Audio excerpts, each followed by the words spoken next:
ओम सभी को नमस्ते। मंत्रोच्चारण। ओम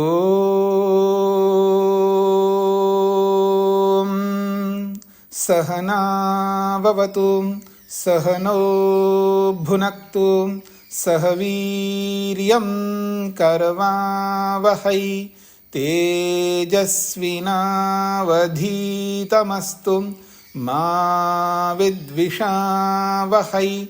ओम शांति शांति शांति। योग दर्शन की 125वीं कक्षा है। साधन पाद में 15वें सूत्र को लेकर के विचार कर रहे हैं। 4 प्रकार के दुखों में चौथा दुख जो है गुण वृत्ति विरोध दुख है, जिसकी चर्चा कल से हम कर रहे हैं। तो गुण वृत्ति विरोध का अर्थ है, गुण है सत्व रज तम। तो जब सत्व रज तम 3 गुण हैं, यानी 3 पदार्थ है, इन तीनों ही पदार्थों का स्वभाव हमारे शरीर में, हमारी इंद्रियों में, हमारे मन में, हमारी बुद्धि में, समस्त पदार्थों में तीनों ही विराजमान होंगे। तीनों का स्वरूप ही आएगा, तीनों के धर्म, तीनों के गुण आएंगे। तो मन, क्योंकि मन का सीधा संबंध है आत्मा के साथ में, तो ये जो हमारा मन है, इस मन के अंदर ये तीनों ही रहेंगे, सत्व रज तम। तो सत्व को शांत के रूप में, रज को घोर के रूप में और तम को मूढ़ के रूप में यहाँ पर प्रस्तुत किया है। तो शांत घोर मूढ़ होकर के हमारा मन कार्य करता है। अर्थात कभी शांत रहता है तो कभी घोर रहता है और कभी मूढ़ रहता है। ऐसा होता क्यों है, इसके लिए स्पष्ट किया है। चलम च गुणवृत्तम इति क्षिप्र परिणामी चित्त मुक्तम। चलम च गुणवृत्तम, गुणों का जो व्यापार है, सत्वर स्तंभ का जो व्यापार है, ये कैसा है? चलम। चलम का मतलब चलायमान है, स्थिर नहीं रहता है। यानी सत्व रज तम ये निरंतर स्थिर नहीं रहते, यानी केवल सत्वगुण बना नहीं रह सकता, केवल रजोगुण बना नहीं रह सकता, केवल तमोगुण बना नहीं रह सकता। ये घूमते रहते हैं, कभी सत्व आ जाता है, कभी तम आ जाता है, तो कभी रज आ जाता है। तो ऐसा बदल बदल करके आएंगे, स्थिर एक ही नहीं रह सकता। क्यों? इनका स्वभाव ही चलायमान है। इसलिए बोला है चलम च गुणवृत्तम, गुणों का व्यापार ये चल है, स्थिर नहीं होता है। इसलिए कहा क्षिप्र परिणामी चित्तम उक्तम। चित्तम, इस चित्त को, मन को उक्तम कहा गया है। क्या कहा गया है? क्षिप्र परिणामी, यानी शीघ्र बदलने वाला होता है। मन जो है शीघ्र बदलता है, बदलता ही रहता है। आप लोग कहा करते ना, गिरगिट की तरह बदल रहा है ये आदमी। तो ये जो गिरगिट की तरह बदलना है ना, यही क्षिप्र परिणामी है। बदलता रहता है मन, एक समान नहीं रह सकता। ये वो योगी है जो अपने मन को एक समान बनाए रखता है। बहुत कठिन काम है। कितना मेहनत करना पड़ता है अपने मन को एक समान बनाए रखना। कितना ज्ञान विज्ञान चाहिए, कितना धैर्य चाहिए, कितना तप चाहिए, कितना त्याग चाहिए। ये जो हम हवन करते हैं, तो हवन के बाद में अक्सर लोग बोलते हैं तेजोसी तेजो मयि धेयि, हाँ, मन्युरसी मन्युम मयि धेयि, सहोसी सहो मयि धेयि। बहुत कुछ बोलते हैं ना, बलमसी बलम मयि धेयि। क्यों बोलते हैं? बोलने के लिए बोलते हैं, ये जीवन में उतारने के लिए बोलते हैं। अगर जो प्रार्थना में जो बातें कही गई, अगर हमने उनको उतार लिया ना, तो हमारा मन जो है हमारे अधिकार में रहेगा, शांत रहेगा, एक समान रहेगा। लेकिन हम बोलते बोलते हैं, लेकिन करते नहीं हैं। बोलने के लिए बहुत कुछ बोलते रहते हैं, उसको क्रियात्मक रूप में, उसको प्रैक्टिकल में, उसको क्रिया के रूप में नहीं लाते उनको। तो ये जो हमारा मन है वो क्षिप्र परिणामी, निरंतर बदलता रहता है, एक समान नहीं रहता है। उसका स्वरूप ऐसा है, लेकिन उसको रोकना हमारा कर्तव्य है। उसको रोक करके एक समान बनाए रखना है।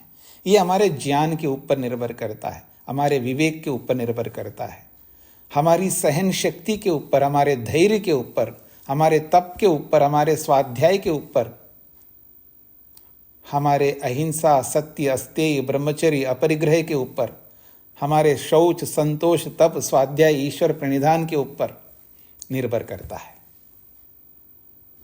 ये आसान नहीं है, पर असंभव नहीं है। करना तो होगा हमें, आज नहीं तो कल, कभी ना कभी तो करना ही पड़ेगा। जब करना ही यही है तो अभी क्यों ना प्रारंभ करें, क्यों प्रतीक्षा करें हम। कई बार हम लोग क्या करते हैं, बस ये कर लूंगा ना, उसके बाद वो कर लूंगा। इसके बाद वाला कभी भी नहीं आता है। सबको साथ करना पड़ता है, एक साथ चलना पड़ता है, थोड़ा थोड़ा सबको साथ लेकर के चलना पड़ता है। ये कंप्लीट करूं, एक बार मैं अपनी जिम्मेदारी को पूरा कर लूं, एक बार इतना पैसा कमा लूं ना, उसके बाद जो है ना मैं ये करूंगा, वो बाद कभी नहीं आता। वो भूख कभी समाप्त नहीं होती है। भूख कभी किसी की समाप्त नहीं होती है। अगर भूख समाप्त हो जाए तो अभी पाठ के बाद फिर आपको नहीं खाना चाहिए, लेकिन सब खाएंगे या पिएंगे, कुछ ना कुछ तो करेंगे। तो इसका ये अर्थ है भूख कभी समाप्त नहीं होती है, इसलिए हमको सब काम साथ में करते रहना चाहिए। कहा जा रहा है कि चलम च गुणवृत्तम, गुणों का व्यापार चलायमान है, इसलिए चित्तम, हमारा मन, क्षिप्र परिणामी, ये शीघ्रता से बदलता रहता है। इसके दो धर्म बताए गए, बहुत विशेष धर्म। रूपातिशया वृत्त्यातिशयाश्च परस्परेण विरुध्यन्ते। रूपातिशय और वृत्त्यातिशय, इसको समझ, ये पारिभाषिक शब्द है। रूपातिशय का मतलब होता है, ये मन के धर्म बताए जा रहे हैं। मन के दो प्रकार के धर्म हैं। रूपातिशय उसको कहते हैं जैसे धर्म अधर्म, पाप और पुण्य, न्याय अन्याय, ज्ञान अज्ञान, ये सब जोड़ों में रहता है। तो मन के अंदर ये जो धर्म है, जोड़ों में रहता है। धर्म है तो अधर्म भी रहेगा, पाप है तो पुण्य भी रहेगा, न्याय है तो अन्याय भी रहेगा। ये सब रूपातिशय कहलाता है। और वृत्त्यातिशय उसको कहते हैं कि ये मन का स्वभाव है शांत रहना। ये मन का ये भी स्वभाव है कि घोर रहना, और मन का ये भी स्वभाव है मूढ़ रहना। ये मन के धर्म बताए जा रहे हैं। मन के आंतरिक धर्म को वृत्त्यातिशय कहा है, और मन के बाह्य धर्मों को रूपातिशय कहा है। इनको समझने का प्रयत्न करिएगा। ये पारिभाषिक शब्द है, बार बार दोहराना पड़ेगा आपको। जो मन का बाह्य स्वरूप है ना, वो रूपातिशय है, क्योंकि वो दिखता है, धर्म दिखता है, अधर्म भी दिखता है, न्याय दिखता है, अन्याय दिखता है, सहन शक्ति दिखती है, और बिना सहन करने की स्थिति भी दिखती है, वो बाहर दिखता है। ये मन के बाह्य धर्म है। और मन के जो आंतरिक धर्म है वो शांत, वो दिखता नहीं है। सत्वगुण उभरा हुआ जो है वो दिखता नहीं है। घोर, वो जो रजोगुण का स्वरूप है वो दिखता नहीं, वो आंतरिक स्वरूप है, उसका आंतरिक धर्म है। तो मन का जो शांतपन, मन का जो घोरपन, मन का जो मूढ़पन है, वो यूं दिखता नहीं है, बाहर प्रकट नहीं होता है। इसको कहते हैं वृत्त्यातिशय। वृत्ति का बढ़ना, अतिशय का मतलब वृत्ति का बढ़ना, ये वृत्त्यातिशय है। यानी शांति का बढ़ना या घोर का बढ़ना या मूढ़ का बढ़ना, ये मन के स्वरूप में, आंतरिक स्वरूप में बढ़ोतरी होती है। और रूपातिशय का मतलब रूपों की अधिकता। कौन सा रूप है मन का? धर्म रूप है या अधर्म रूप है। कौन सा रूप है मन का? न्याय रूप है या अन्याय रूप है, या अविद्या रूप है या सम्यक ज्ञान रूप है? ये मन के बाह्य स्वरूप है। तो मन के बाह्य स्वरूप और आंतरिक स्वरूप, ये दोनों परस्पर जब युक्त होते हैं, जब शांत स्थिति होती है, तो धर्म बढ़ रहा होता है व्यक्ति के जीवन में, ज्ञान बढ़ रहा होता है, न्याय बढ़ रहा होता है। इस तरह आप समझ सकते हैं। और जब मन का आंतरिक स्वरूप घोर स्वरूप में आता है, तो अधर्म बढ़ रहा होता है, अन्याय बढ़ रहा होता है, अशांति बढ़ रही होती है, ऐसा। और जब मन का आंतरिक मूढ़ स्वरूप आता है, तब वो मूढ़त्व रहता है, अत्यंत घोर स्थिति रहती है, अत्यंत मूर्खत्व रहता है, अत्यंत नासमझपन रहता है, अत्यंत आलस्य रहता है। तो ये मन के दो स्वरूप है। और इसके लिए कह रहे हैं रूपातिशया वृत्त्यातिशयाश्च परस्परेण विरुध्यन्ते। ये परस्पर एक दूसरे के विरुद्ध हैं। ये रूपातिशय और वृत्त्यातिशय जो है, ये परस्परेण विरुध्यन्ते, एक दूसरे के विरुद्ध है। अर्थात जब शांत स्थिति आती है, मन की आंतरिक शांति रहती है, शांति का मतलब सत्वगुण बढ़ता है अंदर से। ये शांत स्वरूप का मतलब है सत्वगुण जब बढ़ रहा होता है, तो उसके बढ़ते ही घोर रूप अपने आप हट जाएगा, क्योंकि एक दूसरे से बनती नहीं है उनकी। जब शांत अवस्था यानी मन का सात्विक अवस्था बढ़ती है, तो घोर अवस्था, मूढ़ अवस्था धूमिल होने लगते हैं, हटने लगते हैं। या घोर अवस्था बढ़ने लगती है, तब शांत अवस्था या मूढ़ अवस्था धूमिल होने लगते हैं। यह मूढ़ अवस्था बढ़ती अंदर में, तो वो शांत अवस्था या घोर अवस्था हटने लगते हैं। इसलिए परस्परेण विरुध्यन्ते, ये परस्पर विरुद्ध है ये। लेकिन हटने का मतलब सर्वथा हटता नहीं है। सामान्यानि अतिशयै सह प्रवर्तन्ते। सामान्य का मतलब है जो गौण हो जाते हैं, वो अतिशयै सह, जो बड़ी हुई अवस्था है उसके साथ साथ पीछे रहते हैं, सपोर्टिंग रोल करते हैं, यानी सपोर्ट करने के लिए पीछे से रहते हैं, आधार बन करके रहते हैं। ये इसका अभिप्राय है। थोड़ा सा मैं आपको समझा दूं कि जब किसी वस्तु का बोलते हो ना, बाह्य वस्तु बता देता हूं पहले मैं आपको। दूध सात्विक है या रासिक है या तामसिक है, बताइए कोई। तो आप सात्विक कहेंगे ना। दूध सात्विक है या तामसिक है या रासिक है, कोई तो बोलो। हाथ खड़ा करना पड़ता है। सात्विक स्वामी जी। हाथ खड़ा करना पड़ता है ना, पहले बोलने का मतलब हाथ खड़ा करना पड़ता है। सात्विक है, चलिए। अच्छा, सात्विक है तो कब सात्विक रहता है? मान लीजिए अब आप 200 ग्राम पिएंगे, मान लो 300 ग्राम, 1 गिलास पिएंगे तो सात्विक रहेगा। मान लो जिसको कोई हरियाणा का, पंजाब के हों तो 2 गिलास पिएंगे तो सात्विक रहेगा, ठीक है। और कोई मान लीजिएगा सरस्वती जैसी जो है वो साउथ की हैं और वो 1 लीटर दूध पी लें, तो क्या बन जाएगा? वो सात्विक नहीं रहेगा। फिर वो सात्विक चीज है, इसका मतलब ये नहीं है कि वो सात्विक हमेशा रहेगा। उसके अंदर जो है ना, वो तामसिकता भी विद्यमान है, उसके अंदर रासिकता भी विद्यमान है, पीछे से सपोर्ट करते हैं। आप ठीक ठाक प्रयोग करोगे तो सात्विक रहोगे, थोड़ा ऊपर नीचे करोगे ना, वो रासिकता उभर के आ जाएगी या तामसिकता उभर के आ जाएगी, ऐसा। अच्छा, एक बात बताइए, फल जो है सात्विक है, रासिक है, तामसिक है? फल सात्विक है। अच्छा, मैं आपके सामने द्राक्ष अपने ग्रेप्स रखता हूं। हाँ जी, खाइए, इतने से खाइए, बहुत अच्छी बात है, खाइए।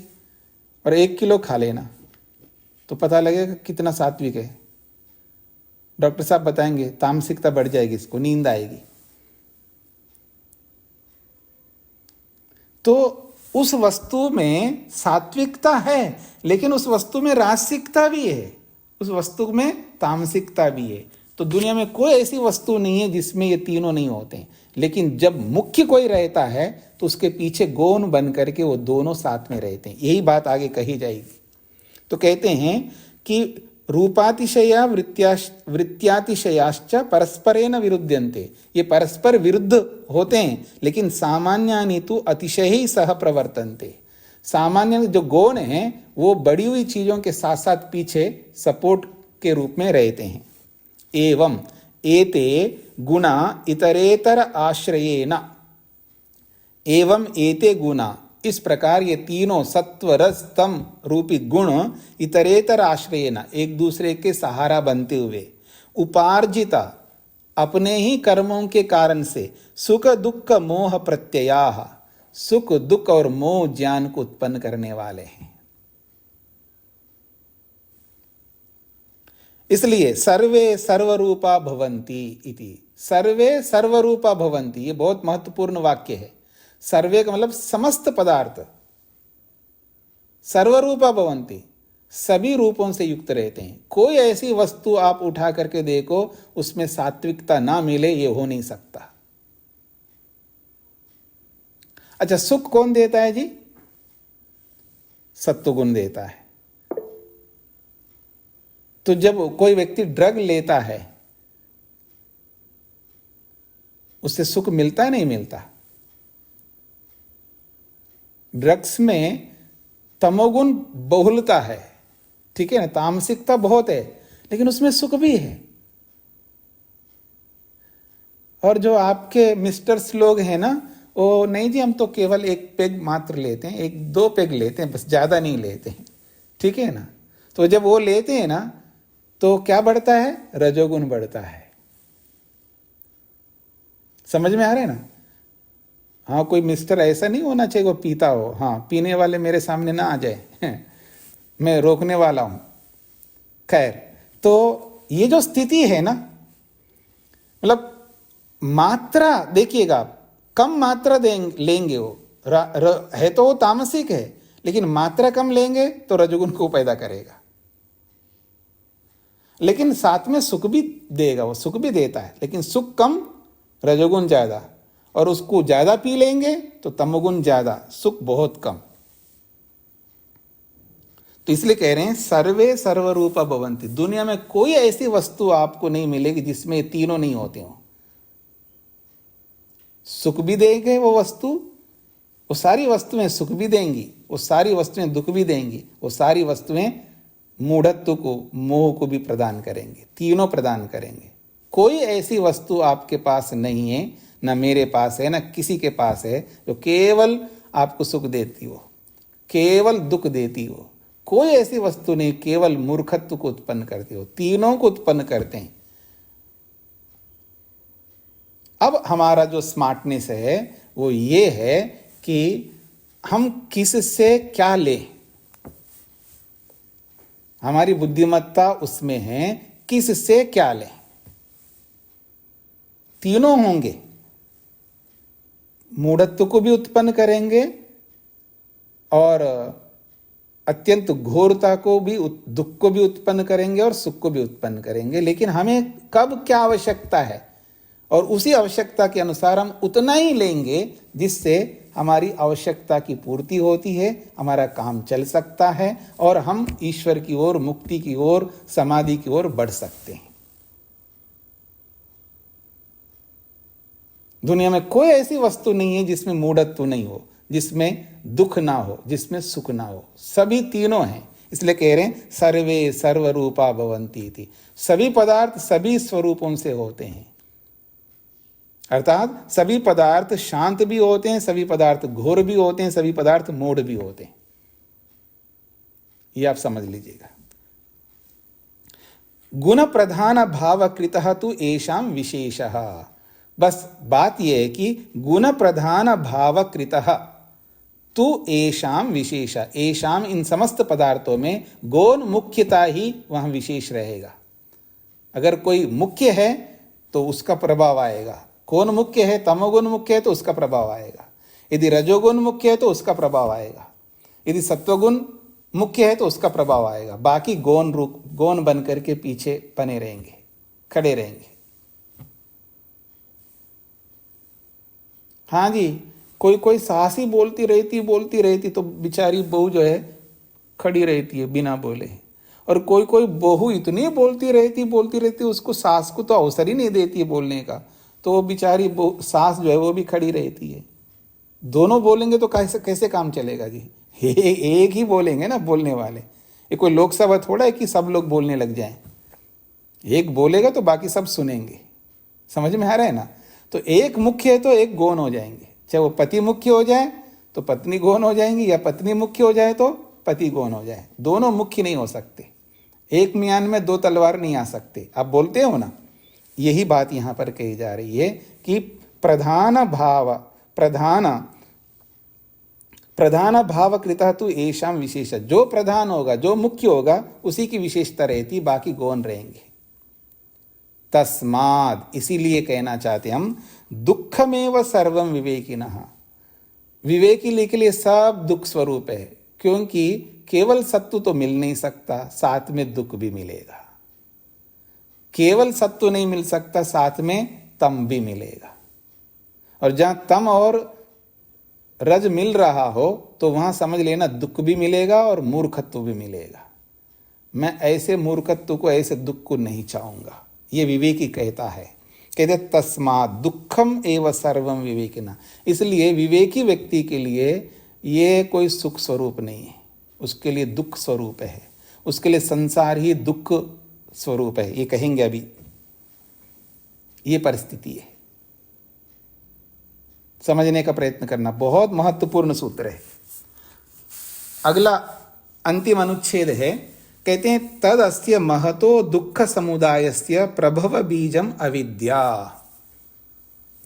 तद अस्य महतः दुख समुदायस्य, इस महान दुख समुदाय का, ये जो महान दुख मिल रहा है हमको, छोटा मोटा दुख नहीं मिल रहा है, महान दुख मिल रहा है, क्योंकि चार चार दुख है तो बहुत बड़े बड़े दुख है ये। तदस्य महता दुख समुदाय, ये महान दुख समुदाय का प्रभव बीजम, उत्पत्ति का बीज कारण कौन है? ये चारों दुख क्यों उत्पन्न हो रहे हैं हमारे को? तो कहते हैं अविद्या।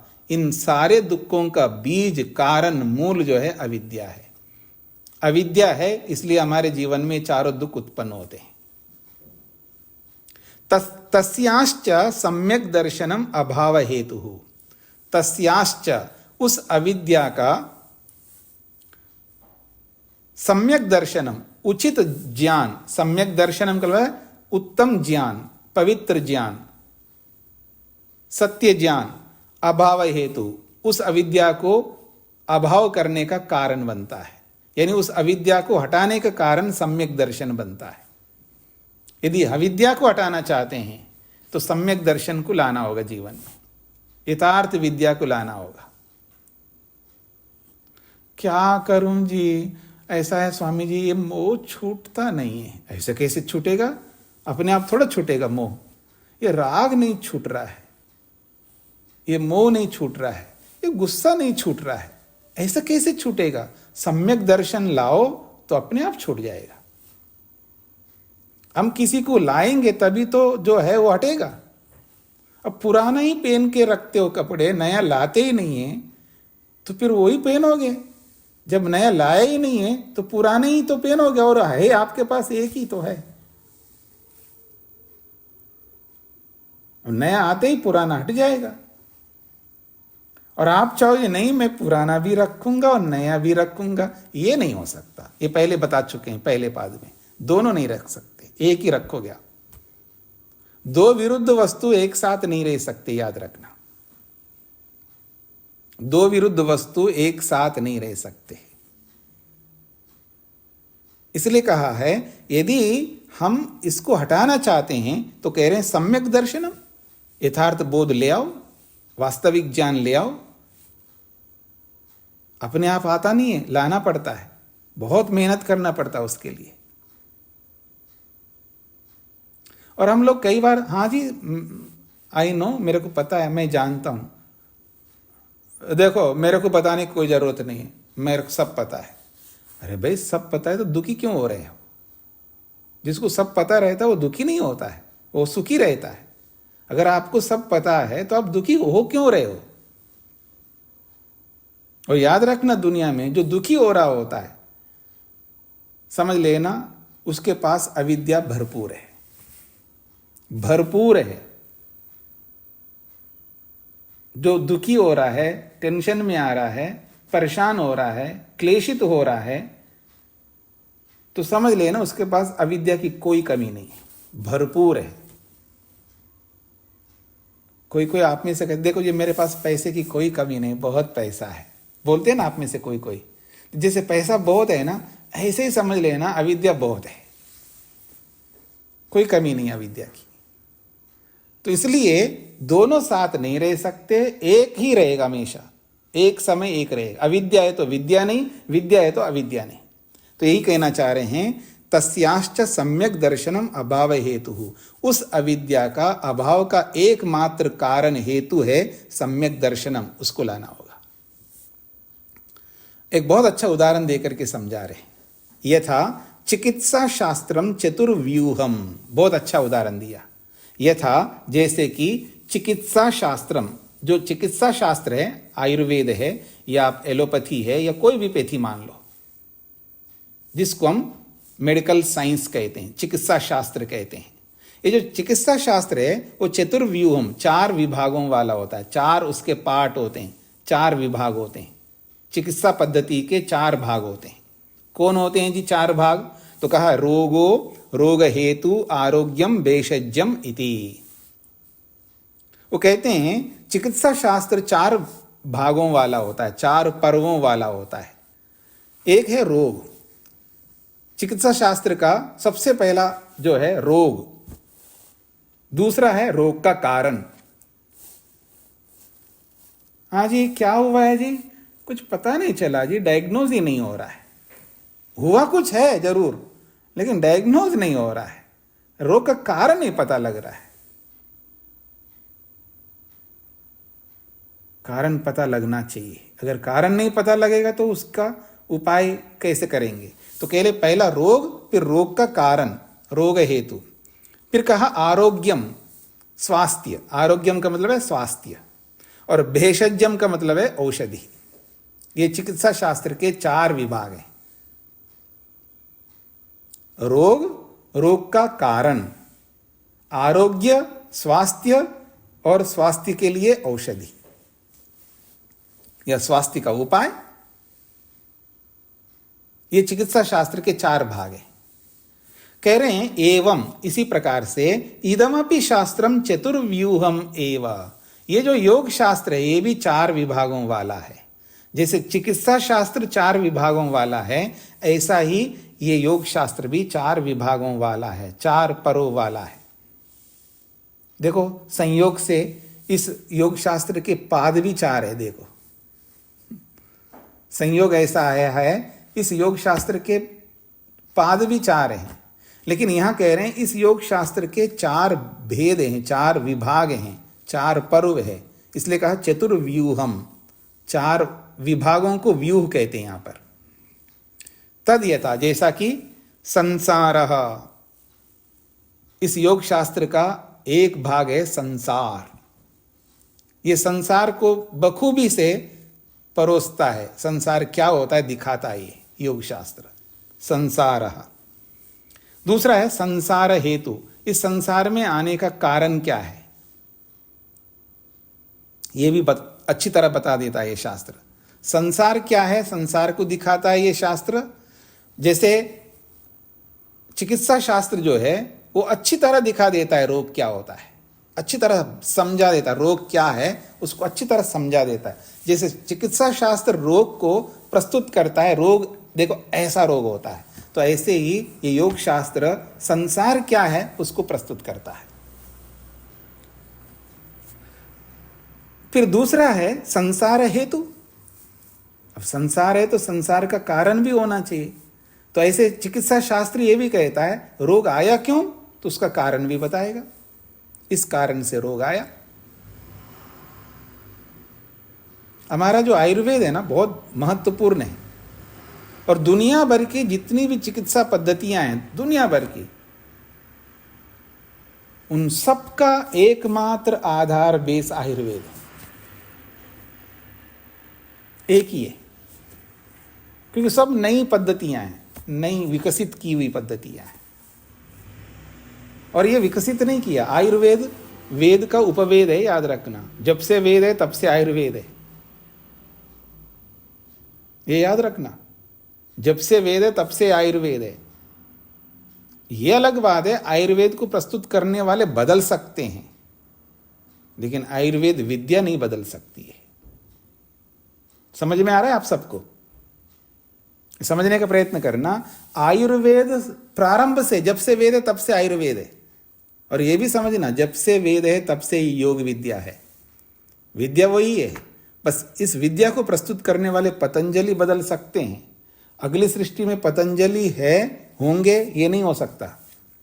कोई और नाम से होगा, हो सकता आपके नाम से हो, आपका भी पता नहीं कौन सा नाम होगा, क्या पता है।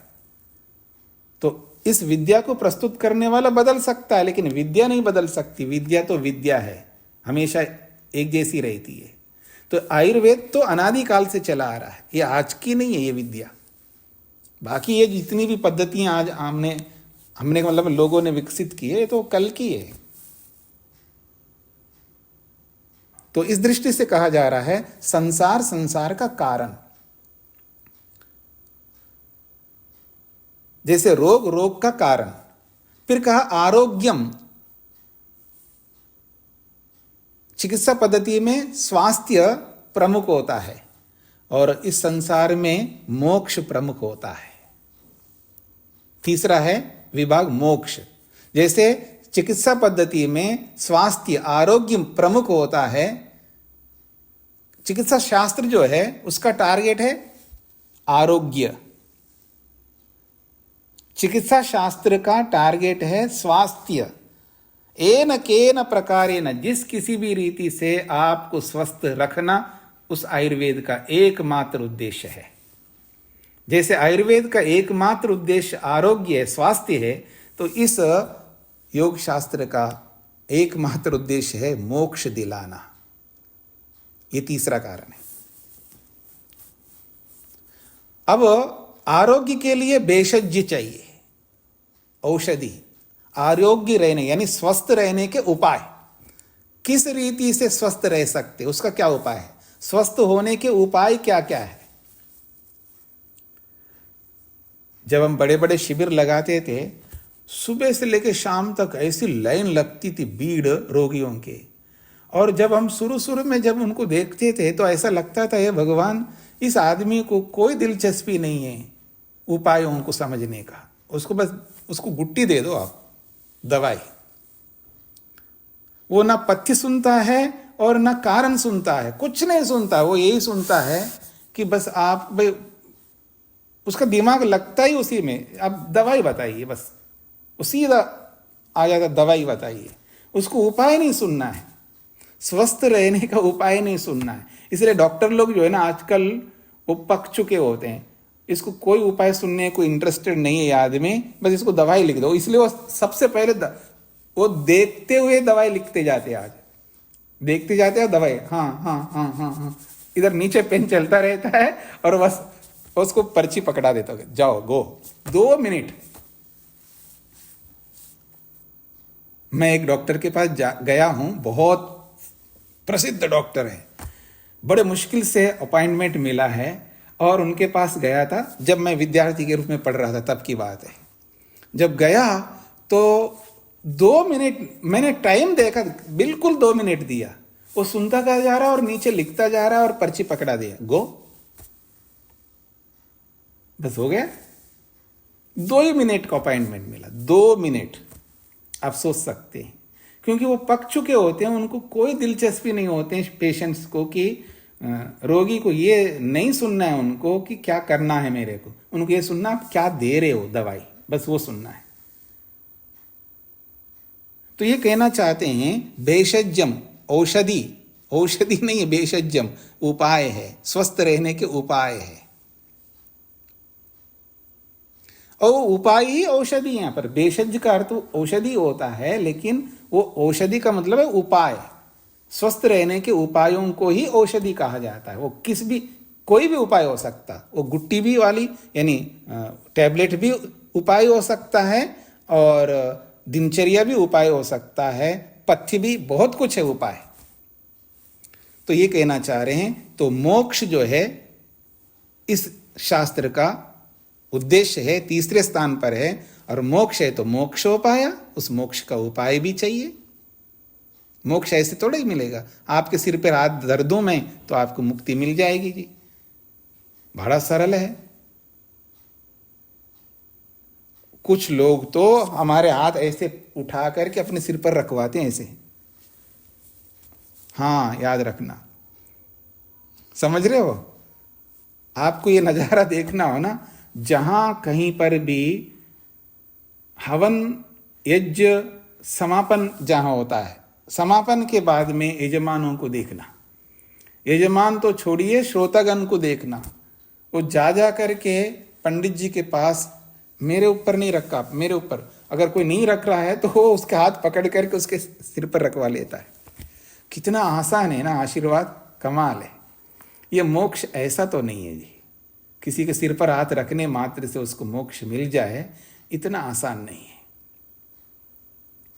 तो हमें वो उन उपायों को अपनाना होगा। तो यह कहा जा रहा है, इस शास्त्र का 4 भाग हैं। एक है संसार, क्या होता है, संसार को प्रस्तुत करता है, संसार का स्वरूप बताता है, और इस संसार में आने का कारण बताता है, संसार हेतु। और तीसरा बताया मोक्ष, मोक्ष बताता है, और मोक्षोपाय, मोक्ष का उपाय। जैसे चिकित्सा शास्त्र में रोग का कारण, ठीक है जी, और स्वास्थ्य का कारण, ऐसे ही इस शास्त्र का है संसार का कारण, मोक्ष का कारण। तत्र दुख बहुला संसार। देखिएगा संसार क्या है उसको समझाता है, कितना बढ़िया समझाया। देखिएगा, तत्र इन 4 विभागों में जो संसार है वो कैसा है, दुख बहुलः, इस संसार में दुख ज्यादा है। महर्षि वेदव्यास क्या लिख रहे हैं जी, इस संसार में दुख ज्यादा है। और स्वामी दयानंद सरस्वती जी ने सत्यार्थ प्रकाश में एक जगह लिखा है, संसार में सुख ज्यादा है। सुना होगा ना आपने, दोनों सही है, दोनों ही बिल्कुल सही कह रहे हैं। ये जो संसार दुख बहुल है, ये आप लोगों के लिए कहा जा रहा है। जो निवृत्त लोग होते हैं ना, गृहस्थ के कर्तव्यों से जो निवृत्त हो चुके हैं, उनके लिए ये संसार कैसा है, दुख बहुला। मेरे सामने सब निवृत्त लोग ही अधिक लोग दिखाई दे रहे हैं। कोई होंगे जो निवृत्त नहीं हुए हैं, कम लोग हैं, बाकी सब लोग चेहरे को देखते ही पता लगता है कि ये निवृत्त लोग हैं। पर निवृत्ति नहीं लिए, रिटायरमेंट ले ही नहीं रहे हैं। कमाल है, क्या सरकार है आपका, कमाल है। आपको रिटायर होने नहीं दे रहा है आपका सरकार। कौन है जी आपका सरकार? आपका परिवार। हाँ, आपका परिवार ही आपका सरकार है, जो आपको रिटायर होने नहीं देते, एक्सटेंड करते रहते हैं, बढ़ाते रहते हैं, और आप खुश होते हैं, हाजी कमाल है जी, हमारा सरकार बहुत अच्छा है, क्योंकि हमको बहुत अवसर दे रहा है। क्यों जी, कैसा सरकार है आपका? अच्छी सरकार नहीं है आपकी। हाँ, ऐसी सरकार कभी नहीं होना चाहिए। तो आइए, तो कह रहे हैं दुख बहुलः संसारः, ये संसार कैसा है, दुख बहुल है, इस संसार में दुख ज्यादा है, इसलिए ये संसार कैसा है यह त्याग करने योग्य है, रहने लायक नहीं है संसार। हाँ जी, दिल्ली वालों, दिल्ली रहने लायक है या नहीं है? तो आप ही बताएंगे, रहने लायक नहीं है, फिर भी रहेंगे। तो ये संसार भी ऐसा है कि संसार जो है रहने लायक नहीं है, छोड़ने योग्य है, त्याग करने योग्य है, क्योंकि दुख बहुत है इसमें। फिर कहा है प्रधान पुरुषयो संयोग हेतु। आखिर हम आए क्यों संसार में? तो कह रहे हैं प्रधान पुरुषयो संयोग, प्रकृति का और पुरुष का, प्रकृति का और आत्मा का संयोग हुआ है, इसलिए हम आए संसार में। संयोग ना होता तो कैसे आएंगे हम? संयोग हुआ तभी तो आए। तो कह रहे प्रधान पुरुषयो, प्रधान कहते प्रकृति, ये संसार, और पुरुष का मतलब हम आत्मा, इन दोनों का संयोग है। ये संयोग ही एय हेतु, संसार का कारण है। हे कहते हैं संसार को, छोड़ने योग्य है ना, संसार रहने योग्य नहीं है, इसलिए इसका नाम ही रखा है संसार हेय। संसार छोड़ने योग्य है, रहने योग्य नहीं है। हे है, हे करते हैं छोड़ना, जिसको छोड़ा जाता है उसको हे कहते हैं, त्याग करने योग्य। तो संसार हेय, संसार तो छोड़ने योग्य है, पर प्रधान पुरुषयो संयोग एय हेतु, प्रकृति और पुरुष का, संसार का और आत्मा का जो संयोग है यही संसार का कारण है। संयोगस्य आत्यंतिकी निवृत्ति हानम, ये जो संयोग है संसार का और हम सबका, ये जो संयोग है, इस संयोग का आत्यंतिकी निवृत्ति, नितांत हट जाना, संयोग नितांत रूप से हट जाना, इसको हानम कहा है। हानम का मतलब है संयोग का ना रहना। बस मेरे साथ संयोग रहा ही नहीं है, संसार के साथ अब मेरा कोई नाता नहीं है, ये जो स्थिति आती है उसको हान कहा है। यानी संसार के साथ में नितांत रूप से संयोग का न रहना, यानी विभाग का होना। ये विभाग जो है संसार के साथ में, हमारा जो विभाग है ये है हान। और इस विभाग रूपी हान का उपाय क्या है? हानोपाय सम्यक दर्शनम। इस हान का जो उपाय है, यानी संसार से अलग होने का उपाय है, यह है सम्यक दर्शनम, यथार्थ ज्ञान।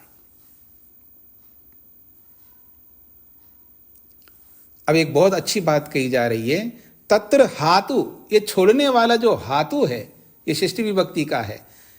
तत्र हातु, ये जो हातु अर्थात त्याग करने वाला, ये इसका जो स्वरूप है, हातु स्वरूपम, छोड़ने वाले का जो स्वरूप है, उपादेयम व हेयम व न भवितुमर्हति। इस आत्मा का जो स्वरूप है ना तो पाने योग्य है ना छोड़ने योग्य है।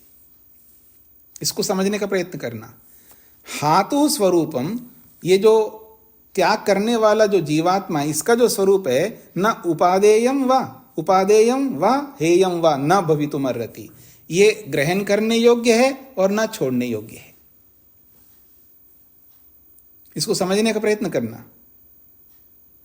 यदि हाने छोड़ने योग्य मानोगे तो तस्य उच्छेदवाद प्रसंग, अगर ये आत्मा का स्वरूप छोड़ने योग्य कहोगे तो छोड़ने का मतलब है समाप्त हो जाएगा, तभी तो छूटेगा। तो ये कह रहे हैं उच्छेदवाद प्रसंग, नष्ट होने का प्रसंग आएगा। आत्मा का स्वरूप छोड़ने योग्य नहीं है, अगर वो छोड़ो, आत्मा के स्वरूप को छोड़ोगे तो उसका विनाश होगा, तो उच्छेदवाद का प्रसंग आएगा, अर्थात आत्मा के नष्ट होने का प्रसंग आएगा, इसलिए इसको छोड़ नहीं सकते। उपादाने च हेतुवादा, अगर ये ग्रहण करने योग्य मानोगे तो हेतुवाद आएगा। हेतुवाद का मतलब कारणवाद आएगा। फिर इसका कारण कहाँ से ग्रहण किया जी, अपने स्वरूप को कहाँ से लाया हो, वो कारण बताना पड़ेगा। ये कहीं से नहीं आया, ये पहले से है। इधर देखिए मेरी ओर, इधर देखिएगा मेरी ओर, देख नहीं रहे कुछ लोग। सिर पकड़ रहा हूं मैं, क्या करूं? न तो मैं नष्ट हो सकता हूं न आ सकता हूं, न पैदा हो सकता हूं न समाप्त हो सकता हूं, मैं तो जैसा ही वैसा रहूंगा। आत्मा का स्वरूप कैसा है जी? वो जैसा है वैसा रहेगा, न इसका स्वरूप नष्ट हो सकता है न इसका स्वरूप पैदा हो सकता है, ये इसका अभिप्राय है। उपादान का मतलब पैदा होता नहीं है और उच्छेद का मतलब नष्ट नहीं होता है, इसलिए ना ये उपादेय है ना हे है, ना अपनाने योग्य है ना छोड़ने योग्य है। कुछ समझ में आ रहा है? अपनाया उसको जाता है जो पहले नहीं होता है, याद रखना। अपनाया उसको जाता है जो हमारे पास पहले नहीं होता, इसलिए हम अपनाते हैं, और छोड़ते हैं इसलिए क्योंकि हमारे पास पहले से, इसलिए छोड़ना चाहते हैं। पहले से का मतलब है वो आया है इसलिए छोड़ना चाहते हैं। जो आया हुआ होता है उसको छोड़ सकता है व्यक्ति, जो आया ही नहीं उसको कैसे छोड़ोगे आप? वो तो पहले से है। तो इसलिए आत्मा का स्वरूप ऐसा है, ना तो ये उपादेय है और ना हे है, ना प्राप्त करने योग्य है ना छोड़ने योग्य है, ये पहले से ही है। तो उभय प्रत्याख्यान है, ये दोनों ही नहीं होंगे। उभय प्रत्याख्यान का मतलब दोनों का खंडन हो गया, उच्छेद का भी खंडन किया और उपादान का भी खंडन किया। तो उभय प्रत्याख्यान, दोनों का खंडन करने पर आत्मा का स्वरूप कैसा होगा? शाश्वतवाद। ये तो शाश्वत है, ये सदा वैसा का वैसा रहेगा। इति एतत् सम्यक दर्शनम, ये यथार्थ दर्शन है। आत्मा का स्वरूप कैसा है जी?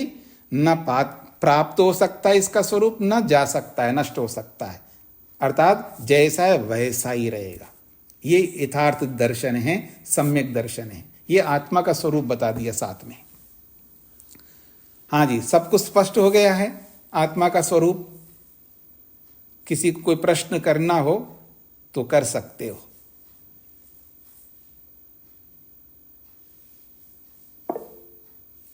हाँ जी, नरेंद्र जी। स्वामी जी ओम जी। ये जो स्वामी जी प्रधान पुरुष आया है, इसमें प्रधान शब्द से प्रकृति लेंगे? हाँ जी, प्रकृति कहो या संसार कहो एक ही बात है। और पुरुष से जीवात्मा, इन दोनों का परस्पर जब संयोग होता है, यही संसार का कारण है। जी धन्यवाद जी। प्रमोद जी। नमस्ते स्वामी जी। जी। तो अंतिम लाइन है, उभय प्रत्याख्याने च शाश्वत इति तत्सम्यक दर्शनम। हाँ, उभय प्रत्याख्यान का मतलब है ये जो उपादेय और उच्छेदवाद, हेयम उपादेयम, इनको उपादेयम तो ग्रहण करना है, हेयम का मतलब त्याग करना है। इन दोनों का अगर नहीं मान रहे हम लोग, क्योंकि उपादेय मानेंगे तो ये समस्या आ रही कि इसका कारण बताना पड़ेगा कहाँ से आया है, और हेयम कहेंगे तो नाश होने का प्रसंग आएगा। न तो उपादेयम मान सकते, कहीं से आया है आत्मा, पैदा होकर के आया, कहीं से आने का मतलब पैदा होकर के आना। उत्पत्ति मानेंगे तो भी समस्या है और नाश मानेंगे तो भी समस्या है। और जब उभय प्रत्याख्यान है, दोनों का खंडन कर दिया, तो फिर क्या सिद्ध होगा? शाश्वतवाद सिद्ध होगा, नित्य सिद्ध होगा। शाश्वतवाद का मतलब नित्य। तो आत्मा नित्य है, इति एतत् सम्यक दर्शनम, आत्मा को नित्य मानना ये यथार्थ ज्ञान है। न आत्मा उत्पन्न होता है और नष्ट होता है। आप में से कई लोग बोला करते हैं ना कि कहीं से तो उत्पन्न हुआ, इसको भी तो किसी ने पैदा किया होगा ना, ऐसा बोलते हैं कई बार। आत्मा भी तो कहीं से तो आया होगा, और कहीं से आएगा मतलब पहले नहीं था इसीलिए तो आएगा, और पहले से है तो आएगा क्यों? वो तो पहले से है। कुछ समझ में आ रहा है आप सबको? सब समझने का प्रयत्न करना। तो आत्मा कहीं से नहीं आता, पहले से ही है वो, इसलिए उसको नित्य कहते हैं। अगर कहीं से आया मानेंगे तो उसका कारण बताना पड़ेगा, और जाएगा मत मानोगे तो उसका विनाश मानना पड़ेगा। और जब दोनों का खंडन हो गया तो शाश्वतवाद, अर्थात आत्मा नित्य है, ऐसा सिद्ध होता है। और इति एतद, आत्मा को नित्य मानना सम्यक दर्शनम, ये यथार्थ ज्ञान है। प्रमोद जी, स्पष्ट हो गया? जी स्वामी जी। हाँ जी, वीरेंद्र जी। जी स्वामी जी नमस्ते। जी। जी स्वामी जी, आपने कहा कि न आत्मा पाने योग्य है न छोड़ने योग्य। पाने योग्य का मतलब है कहीं से आया है इसलिए हम प्राप्त कर रहे हैं अपने स्वरूप को, ऐसा है ही नहीं। अपना स्वरूप पहले से है, इसको कहीं से हम प्राप्त नहीं कर रहे हैं। और ना ये छोड़ने योग्य मतलब है नष्ट होने योग्य है, ये इसका अभिप्राय है। क्लियर हो गया जी? ऋचा जी, ऋचा, हाँ बोलिएगा। स्वामी जी नमस्ते। जी। स्वामी जी, मुझे पूछना है कि आत्मा बिना कर्म के रह तो नहीं सकता ना? बिल्कुल रह सकता है जी। जब आप शरीर में नहीं रहेंगे, प्रलय अवस्था में बिना कर्म के रहता है, 4 अरब 32 करोड़ तक साल तक पड़ा रहता है, जड़वत नॉन लिविंग थिंग की तरह रहता है। जब शरीर में आएगा तभी कर्म कर पाएगा ना, शरीर में जब नहीं आएगा तो कर्म नहीं कर सकता। अगर यही बात करें कि जी शरीर में रहते हुए तो आत्मा बिना कर्म के नहीं रह सकता जी। मुझे एक चीज थी, जैसे कुछ लोग मानते हैं कि हमें टिल अपने आखिरी श्वास तक कर्म करते रहने चाहिए, या हमने मंत्रों में भी यही मांगा कि हम अगर 100 साल जीने की इच्छा रखते हैं तो हम कर्म करते हुए जिएं। जी हाँ, जीवेम शरदा शतम जो आता है, और कुर्वन्नेवेह कर्माणि जिजीविषेच्छतम समाह, कर्म करते हुए 100 साल जीने की इच्छा करो। तो कर्म तो करते रहना चाहिए, इसमें क्या समस्या है? मुझे ये पूछना है जी, एक पर्टिकुलर एज तक तो हम अर्निंग करते हैं कि अपना जीवन चलाने के लिए, जी उसके बाद मतलब पोस्ट रिटायरमेंट या कुछ लोग फिर भी काम करते रहते हैं, तो ये मतलब कर्म करते रहने का मतलब नित्य कर्म, ईश्वर उपासना, स्वाध्याय, ये के साथ में उसके अलावा भी हम अपने बाकी ऑक्यूपेशन को भी कंटिन्यू कर सकते हैं? नहीं, कर्म करने का ये अर्थ नहीं है कि हम पैसा कमाने वाला ही कर्म करें।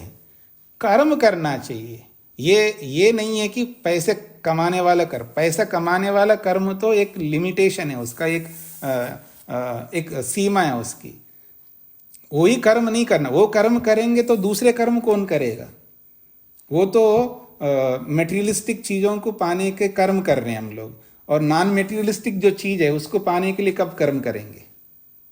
इसलिए उधर रिटायर होकर के इधर ये कर्म करना होता है, इसका ये मतलब है। अब आपके मन में आता होगा अगर ये कर्म करेंगे तो फिर पैसा कहाँ से आएगा? तो अब तक जो कमाया उसका खाओ ना, और नहीं तो आपके जो बच्चे होंगे, आई डोंट नो, मेरे को नहीं पता है आप क्या है, मान लिया अगर आप मैरिड हैं तो आपके बच्चे होंगे तो वो पालेंगे आपको जहाँ भी रहोगे, क्योंकि आपने पाला है तो वो भी पालना है उनको। समझ में आ रहा है ना जी? कर्म तो निरंतर करना होगा। आप में से कुछ माताएं जी मैं चल नहीं सकती, मैं क्या कर्म करेंगे? बहुत करेंगे, चलने वालों से भी ज्यादा कर्म करेंगे बैठे बैठे। भगवान ने बहुत अच्छी बुद्धि दी है, मन से करते जाओ, वाणी से करते जाओ अच्छे कर्म। क्यों बहू को बैठे बैठे गाली दे रहे हो? मन से अच्छे कर्म करो ना, जप करो, तप करो, स्वाध्याय करो, ये काम करो ना। ठीक है जी? कर्म करने के लिए हमारे पास अवसर ही अवसर है। जब तक शरीर में रहेंगे तब तक कर्म करते रहो, जितना भी करना है। ये कोई जरूरी नहीं कि केवल शरीर से ही करना हो। याद रखना, पहले मन से ज्यादा करो, और मन से अच्छा जितना ज्यादा करोगे उतना ही शरीर से अच्छा कर पाओगे, उतना ही वाणी से अच्छा कर पाओगे। और मन से खोटे कर्म करके शरीर से अच्छा कर्म करने की चेष्टा कभी किसी को नहीं करना चाहिए। हाँ जी, अलका जी। स्वामी जी, कल ये आपने बोला था कि आश्रम में एक कुटिया बदलकर दूसरी कुटिया देते हैं। जी जी जी।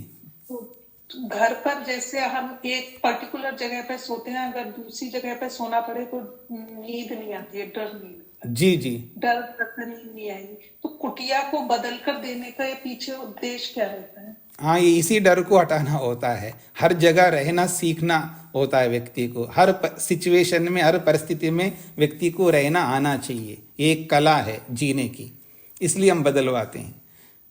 और कोई आप में से ये भी कह सकते हैं जी हमने कुटिया बनवाए तो हम उसको कैसे बदलेंगे? उसको भी बदल सकते हो आप। दूसरे की कुटिया में रहो ना, आपकी कुटिया दूसरे को दे दो, दूसरे की कुटिया में आप रहो। इससे ममत्व हटेगा, मैं और मेरापन, स्वस्वामी संबंध, अटैचमेंट दूर करना है, इसलिए हम ऐसा करते हैं जी। हाँ जी, ममता जी। जी स्वामी जी नमस्ते जी स्वामी जी, जो बताए मन का दो स्वरूप है, रूपातिशय और वृत्ति अतिशय। आप बताए कि वृत्ति अतिशय में जो मन की आंतरिक धर्म को, जो शांतपन, घोरपन, मूढ़पन जो दिखाई नहीं देती, ये वृत्ति अतिशय है जी। स्वामी जी, तो जब शांतपन व सात्विक गुण बढ़ जाता है, ये तो व्यवहार में व क्रियाकलाप में तो दिखाई देती है। जो क्रियाकलाप में क्या दिखाई देती है? धर्म करते हुए देखते हो ना आप, या अधर्म करते हुए देखते हो ना, शांत प्रसन्न रहते हुए देखते हो ना, या गुस्सा करते हुए देखते हो ना, वो तो उसका रूपातिशय हो गए ना। उसी को धर्म, अधर्म, न्याय, अन्याय, पाप, पुण्य कहा गया है। और जो वृत्त्यातिशयी जो है वो है मन की सात्विकता। वो सात्विकता बाहर नहीं दिखती है, वो अंदर ही रहती है। तो इसलिए मन के दो स्वरूप है, एक आंतरिक स्वरूप, एक बाह्य स्वरूप। तो बाह्य स्वरूप को यहाँ पर रूपातिशय कहा है और वृत्त्यातिशय जो है वो आंतरिक स्वरूप को कहा है। जी ठीक है स्वामी जी। सुरेश जी। स्वामी जी नमस्ते। जी स्वामी जी, प्रलय काल में आत्मा क्या बिना कर्म के रहती है? हाँ जी बिल्कुल। जब शरीर ही नहीं रहेगा तो कर्म कहाँ से करेगा? न शरीर है न मन है, कुछ नहीं है उसके पास, केवल आत्मा है। क्योंकि स्थिति में रहेगी फिर वो जड़वत रहेगी, पड़ा रहेगा, कुछ नहीं पता लगेगा उसको। जैसे बेहोश की अवस्था में रहता है आत्मा, ऐसा रहेगा। अवस्था में। हाँ जी, हाँ जी, धन्यवाद जी। हाँ जी, और किसी को कुछ पूछना है? मधु जी। स्वामी जी नमस्ते। जी। स्वामी जी, सम्यक दर्शन मुझे ठीक से स्पष्ट नहीं हुआ। सम्यक वैसे तो है यथार्थ ज्ञान, लेकिन मुझे फिर भी ठीक से समझ नहीं आया। नहीं, जो आप पहले सूत्र में पढ़ा था ना, जो वस्तु जैसी है उसको वैसा ही जानना, इसी को सम्यक दर्शन कहते हैं, इसी को तत्व ज्ञान कहते हैं, इसी को सत्व पुरुष अन्यथा ख्याति कहते हैं। बहुत सारे नाम है इसके। जी ठीक है स्वामी जी, धन्यवाद। रामचरण जी। स्वामी जी नमस्ते। जी नहीं, अभी आपने फरमाया कि मुक्त अवस्था में आत्मा जड़वत रहता है। मुक्त अवस्था में नहीं बोला, सुनिए सुनिए सुनिए, मुक्त अवस्था नहीं बोला है, प्रलय अवस्था। अच्छा ठीक है स्वामी जी जी। मुक्त अवस्था में कैसे बोल सकता हूँ मैं? अगर बोला है तो गलत बोला जी, अपने वचन को वापस लेता हूँ। जी जी। हाँ जी, सागर जी। नमस्ते स्वामी जी। जी स्वामी जी, मुझे एक शंका है, ये प्रकृति पुरुष का जो संयोग है जी, ये शरीर रहित अवस्था में हुआ है, शरीर सहित अवस्था में हुआ? ऐसा है कि ये तो वो वाला प्रश्न है कि मुर्गी पहले अंडा पहले।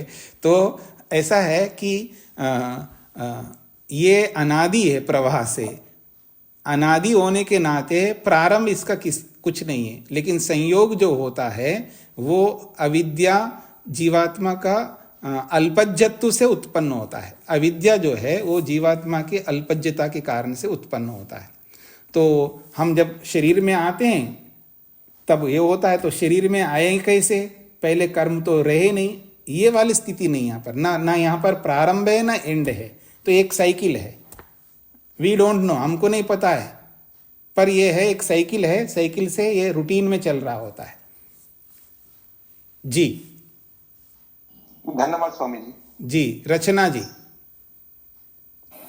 नमस्ते स्वामी जी। जी ये जो आखिरी लाइन है ना, इसकी अंतिम पैराग्राफ की आखिरी वाली पंक्ति, तत्र धातु स्वरूपम दाय वाली, ये वाला जरा इसका शाब्दिक अर्थ बता दीजिए प्लीज।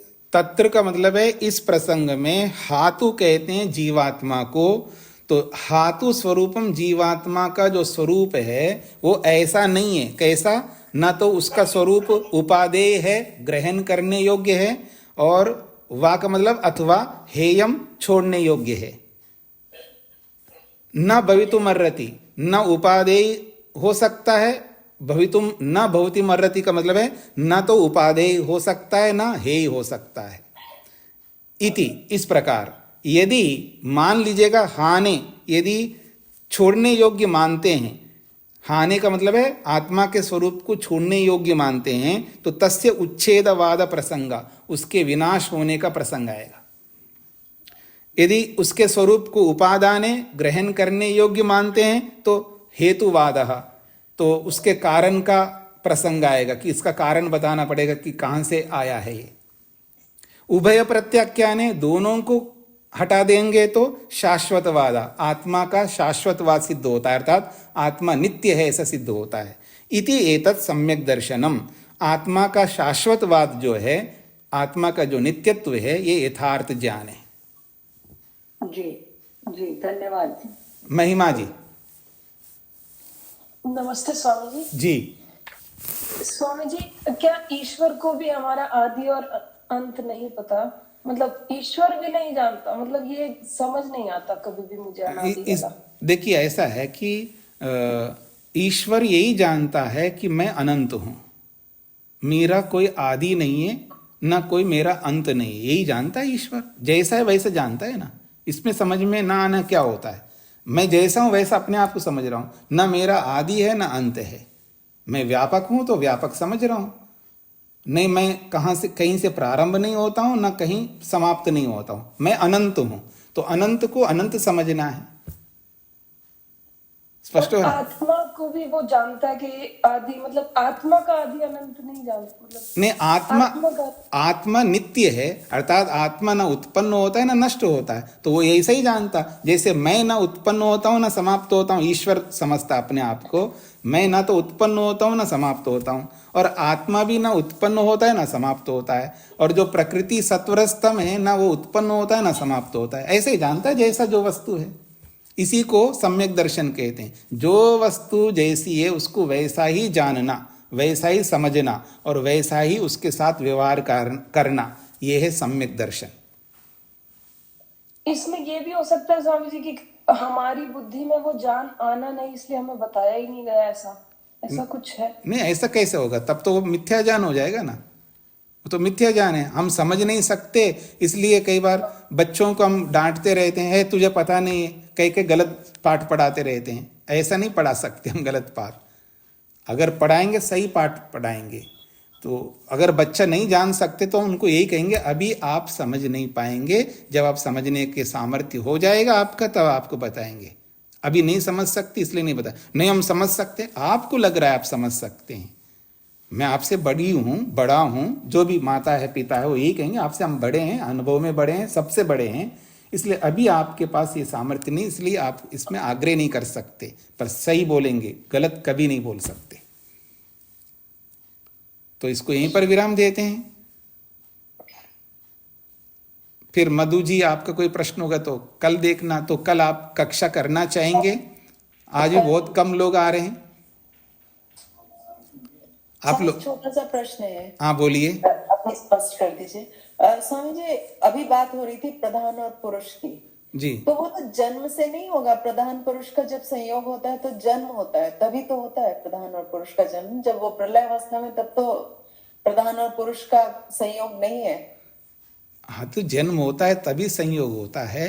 तो सागर जी का ये प्रश्न है, जब हमारा संयोग हो रहा है तो किस अवस्था में हो रहा है? बिना शरीर की अवस्था में हो रहा है, शरीर की अवस्था में हो रहा है, यानी शरीर ही नहीं है मेरा, तो संयोग कैसा होगा? मतलब संयोग होने के पीछे कोई कारण है, वो कारण ही नहीं है मेरे पास में, तो क्यों हो रहा है मेरा संयोग? फिर तो नहीं हो रहा ना, यही तो शंका है। तो उसका है ऐसा होता नहीं है ना। हमने पिछले सृष्टि में हमने कर्म किया, इसलिए इस सृष्टि में हमारा संयोग हो रहा है।